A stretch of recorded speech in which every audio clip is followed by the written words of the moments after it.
매일 성경과 함께하는 아름빛교회 말씀 묵상 아름빛 바이블 키트 시간입니다.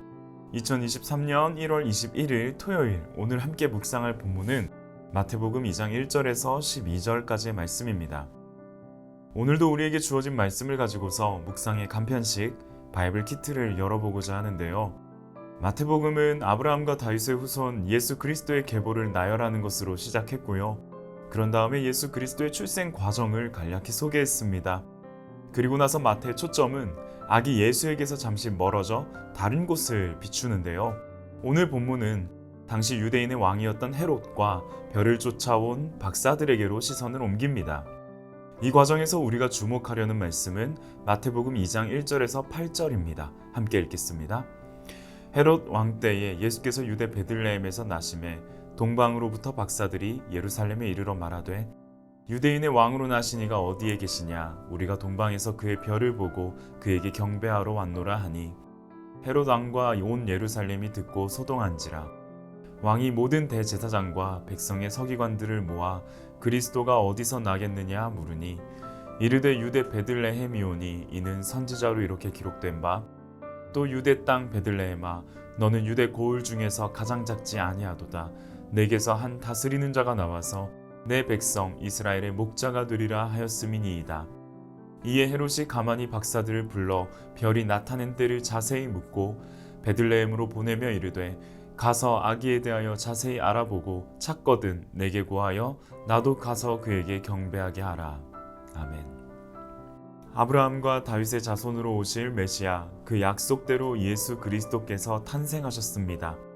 마태는 짧은 구절로 예수님의 탄생 기사를 담은 후 곧이어 예상 외의 인물들을 비추는데요. 바로 이방 지역 동방으로부터 온 박사들과 로마로부터 승인받은 유대 통치자 헤롯입니다.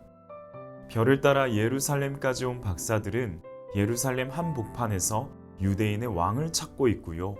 갑작스러운 소식에 놀란 헤롯은 사람들을 불러 모아 그리스도 탄생 기사를 확인합니다.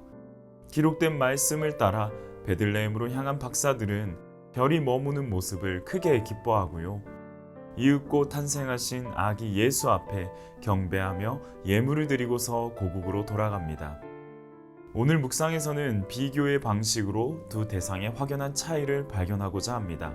첫 번째 비교는 메시아에 대한 반응입니다.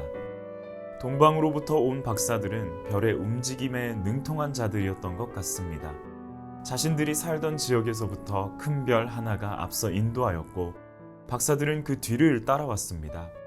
그렇게 유대 지역, 그것도 심장부인 예루살렘에 도착한 박사들은 의아한 모습을 보게 되는데요. 왕의 탄생을 가리키는 별을 따라왔음에도 이곳엔 어떠한 축제도 환호도 없었기 때문이었죠. 오히려 유대인의 왕으로 나시니가 어디 계시냐는 그들의 질문에 온 예루살렘은 소동합니다.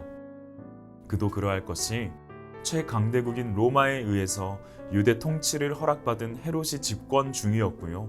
이를 선포해야 할 종교 지도자들도 메시아의 탄생을 환영할 상황은 아니었기 때문입니다. 오히려 자신들의 위치와 권력이 흔들릴 수 있다는 두려움에 그들은 소동합니다. 마태는 다른 곳에서 똑같은 단어로 이 소동의 분위기를 드러내는데요. 물 위를 걸어오는 예수를 보고 제자들이 두려움에 놀랐던 것처럼 그들은 소동합니다.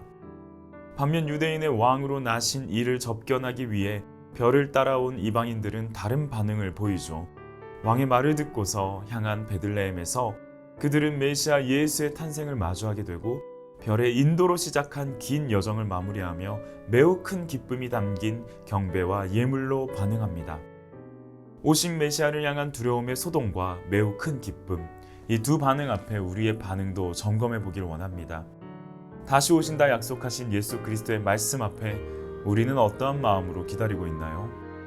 기름을 준비하며 신랑을 기다리는 슬기로운 여인들과 같은 마음으로 고대하고 있나요?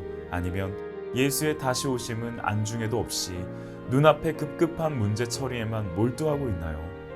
그날은 도적같이 임할 것입니다. 그날은 온 세상이 두 반응으로 나뉘어질 것입니다. 두려움의 소동과 매우 큰 기쁨. 저와 여러분은 어느 편에서 반응할 수 있을까요? 메시아를 향한 두려움의 소동과 매우 큰 기쁨, 비교의 방식으로 발견한 첫 번째 묵상입니다.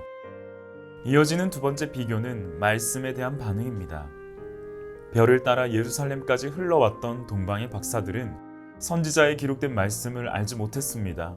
아이러니하게도 박사들에게 선지자의 기록된 말씀을 전해준 건 헤롯과 종교 지도자들입니다. 우리가 보았듯이 박사들은 왕이 전해준 말씀을 따라 베들레헴으로 가길 지체하지 않습니다. 그런데 이 말씀을 찾도록 요청한 헤롯 왕은요, 이 말씀을 발견하고 가르친 종교 지도자들은요, 그들은 박사들과 함께 동행하지 않습니다. 그들은 말씀을 보아도 보지 못했습니다. 이 과정에서 저의 마음을 두렵게 한 질문이 있습니다. 헤롯이 종교 지도자들에게 묻습니다. 왕이 모든 대제사장과 백성의 서기관들을 모아 그리스도가 어디서 나겠느냐 물으니, 에돔 사람으로서 온전한 유대인은 아니었지만 헤롯은 메시아의 약속과 존재를 인지했습니다. 그러기에 유대인의 왕을 찾는 상황에 단도직입으로 묻습니다. 그리스도가 어디서 나겠느냐? 그럼에도 불구하고 헤롯은, 그리고 종교 지도자들은 그리스도의 탄생을 예언한 기록된 말씀을 확인만 할 뿐 따르지 않습니다. 말씀 묵상의 일상화를 꿈꾸며 매일 성경을 따라 묵상한 지도 어느덧 21일이 흘렀습니다. 학자들은 행동을 변화하는 습관을 기르기 위해선 꾸준히 21일간 지속할 것을 요청합니다. 그렇다면 여쭤봅니다. 말씀 묵상이 이제는 좀 익숙해지셨나요? 습관이 되셨습니까? 꾸준히 진행하였든 그렇지 않든 또 다른 질문 하나를 여쭤봅니다. 우리의 묵상은 개념에만, 깨달음에만 머물러 있는 건 아니던가요? 말씀을 묵상하고서 박사들과 같이 한달음에 베들레헴으로 달려가고 계신가요? 아니면 헤롯과 종교 지도자들처럼 묵상한 말씀과는 상관없이 달려가고 계신가요? 큐티는 말씀 묵상의 핵심은 하는 것이 아니라 사는 것입니다. 오늘도 우리에게 주어진 말씀, 묵상하게 하신 말씀을 따라 이것이 그러한가 상고하며 한 걸음씩 비추는 등불과 빛을 주목하면서 살아내는 저와 여러분이 되기를 소망합니다. 함께 기도하겠습니다. 하나님 아버지, 이 세상을 구원하기 위하여 약속하신 대로 예수 그리스도를 보내주신 그 한량없는 사랑에 감사합니다. 하늘 보좌를 기꺼이 내려놓고 아버지 하나님의 마음을 헤아려 십자가의 순종을 보여주신 예수 그리스도의 은혜에 감격합니다. 이 모든 과정들을 살피시며 때때마다 감당할 수 있는 능력을 허락하시고 지금도 우리에게 오셔서 말씀을 깨닫고 살아낼 수 있게 하시는 성령 하나님의 임재에 찬양을 올려드립니다. 오늘도 우리를 말씀 묵상의 자리로 이끌어 주셔서 그 가운데 다시금 살아갈 힘과 능력을 더하여 주신 하나님, 박사들과 헤롯의 반응을 비교하며 우리의 모습이 어디에 더 가까운지를 점검하게 하심 또한 감사드립니다. 메시아의 오심을 매우 큰 기쁨으로 바라본 박사들과 같이 우리 또한 다시 오신다고 약속하신 예수 그리스도의 말씀을 믿음으로 고대하게 하옵소서. 헤롯과 종교 지도자들처럼 기록된 말씀을 보고서도 보지 못하는 어리석음이 우리의 마음을 가리지 못하도록 보혜사 성령님께서 날마다 우리를 가르치고 또한 지켜주시길 간절히 원합니다. 올해와 함께 아름빛 교회에서 말씀 묵상을 시작하게 하신 하나님, 주의 말씀이 송이꿀보다 더 달콤하다는 말씀을 기억하며 달고 오묘한 그 말씀의 은혜를 마음껏 누리는 우리 교회와 가정이 되도록 인도하여 주옵소서. 무엇보다도 묵상한 말씀을 깨닫게 하시고 깨달은 말씀이 우리 각 사람의 마음에 큰 울림이 되게 하시며 아는 것과 사는 것이 하나가 되어 경건한 채 하지 않는 자로 스스로를 속이는 자로 살아가지 않도록 우리에게 말씀대로 살아갈 수 있는 힘과 능력 그리고 은혜를 더하여 주옵소서. 어제보다 오늘 더 그리고 오늘보다 내일 더 우리의 주인 되시는 예수님을 마음에 담고 삶으로 닮아가는 우리 되기를 간절히 소망합니다. 감사합니다. 예수 그리스도의 이름으로 기도합니다. 아멘.